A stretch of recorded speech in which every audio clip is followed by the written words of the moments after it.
தலைப்புச் செய்திகளை பார்க்கலாம். முதலமைச்சர் மு க ஸ்டாலின் தலைமையில் மாநில அளவிலான வளர்ச்சி ஒருங்கிணைப்பு மற்றும் கண்காணிப்பு குழுவின் ஆலோசனைக் கூட்டம்.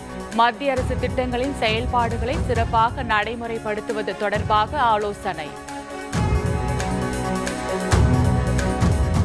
மயிலாடுதுறை அருகே சாராய வியாபாரத்தை தட்டி கேட்ட கல்லூரி மாணவன் மற்றும் இளைஞர் ஆகிய இருவர் கத்தியால் குத்தி கொலை. சாராய வியாபாரி ஒருவரின் வீட்டை உயிரிழந்த நபரின் குடும்பத்தினர் தீயிட்டு கொளுத்தியதால் பரபரப்பு. அசம்பாவிதங்களை தடுக்க ஏராளமான காவல்துறையினர் குவிப்பு. மயிலாடுதுறை இரட்டை கொலை சம்பவத்தில் எதிர்க்கட்சித் தலைவர் எடப்பாடி பழனிசாமி கண்டனம். விளம்பரங்களில் மட்டும் இருக்கும் கவனத்தை மு க ஸ்டாலின் சிறிதாவது மக்கள் பணியில் செலுத்த வேண்டும் என சாடல். துருப்பிடித்த இரும்பு கையை வைத்துக் கொண்டு தன்னை தானே புகழ்ந்து கொண்டு தினமும் ஷூட்டிங் நடத்தி கொண்டிருக்கிறார் மு க ஸ்டாலின். சட்டம் ஒழுங்கை காப்பாற்ற முடியவில்லை என்றால் சினிமாவில் முழுநேர துணை நடிகராக செல்ல வேண்டியது தானே என அண்ணாமலை விமர்சனம்.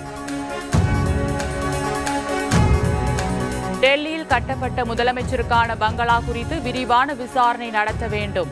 பாஜக பிரமுகர் விஜயேந்தர் கொடுத்த புகாரில் மத்திய ஊழல் கண்காணிப்பு ஆணையம் உத்தரவு. உத்தரப்பிரதேசத்தில் பேருந்து மீது கார் மோதி பயங்கர விபத்து. மகா கும்பமேளாவில் கலந்து கொள்வதற்காக சென்ற பக்தர்கள் 10 பேர் சம்பவ இடத்திலேயே உயிரிழந்த பரிதாபம்.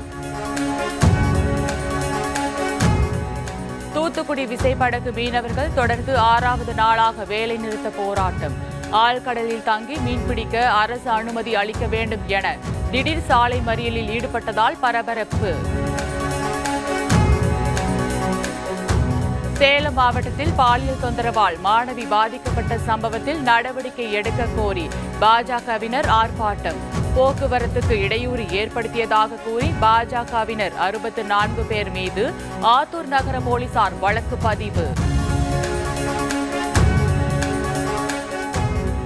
சென்னையில் 22 கேரட் ஆபரண தங்கத்தின் விலை சவரனுக்கு 800 ரூபாய் குறைந்தது.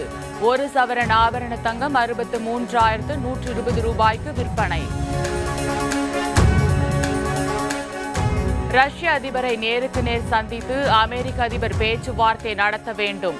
டொனால்ட் ட்ரம்ப் ஒரு வலிமையான தலைவர் என்பதால் போரை நிறுத்த அழுத்தம் கொடுக்க முடியும் என உக்ரைன் அதிபர் பேச்சு.